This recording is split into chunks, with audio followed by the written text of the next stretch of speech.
Mumbai crime બ્રાન્ચના નામે ભટારના વેપારીને ઓનલાઈન અરેસ્ટ કરી વેપારી પાસેથી 23 લાખ પડાવવા મામલે બેંક એકાઉન્ટ આપનાર સુરતના 4ને સાયબર ક્રાઇમે ઝડપી પાડ્યા છે.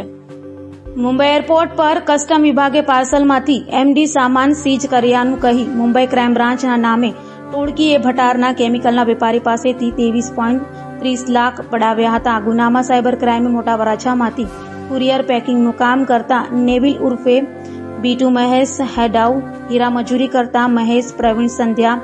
ધ્રુવ પરસોત્તમ વેકરિયા અને બિલ્ડર પાર્થ ધીરજલાલ જોધાણીની ધરપકડ કરી છે. તો સાયબર માફિયાઓને આ ચારેય બેંક એકાઉન્ટ મેનેજ કરી આપ્યો હતો. નેવિલે તેના માસાનો એકાઉન્ટ રત્ન કલાકારને આપતા તેણે બેકાર ધ્રુવને આ એકાઉન્ટ આપ્યો હતો, જેની પાસેથી બિલ્ડર પાર્થે એકાઉન્ટ લઈ કોઈ મારફતે સાયબર માફિયાઓને વેચ્યો હોવાનું સામે આવ્યું છે. પોલીસ કમિશનર શ્રી સુરત શહેર, ઇન્ચાર્જ અધિક પોલીસ કમિશનર શ્રી ક્રાઇમ, નાયબ પોલીસ કમિશનર શ્રી ક્રાઇમ નાઓની સૂચના મુજબ સુરત શહેરના નાગરિકો સાયબર ક્રાઇમથી બચાવવા માટે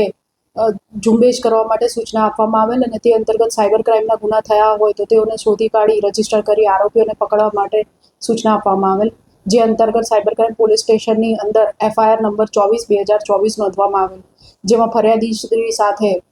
મુંબઈ કસ્ટમ વિભાગમાંથી બોલતા હોવાનું જણાવી ફેડેક્સમાં ફરિયાદીશ્રીના નામનું પાર્સલ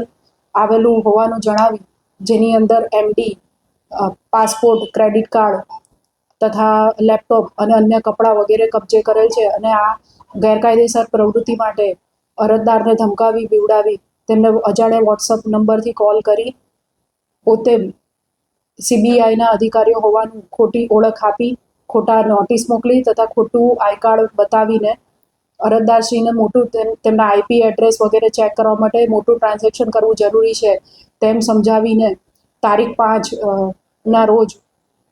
23 લાખ આશરે લગભગ 23,30,000 જેટલા મોટી રકમનું બેંકમાંથી ધમકાવીને ટ્રાન્સફર કરાવવામાં આવેલ, જે અંતર્ગત ગુનો નોંધવામાં આવેલ. સદર ગુનાની અંદર સાયબર ક્રાઇમ પોલીસ સ્ટેશન દ્વારા 4 આરોપીઓને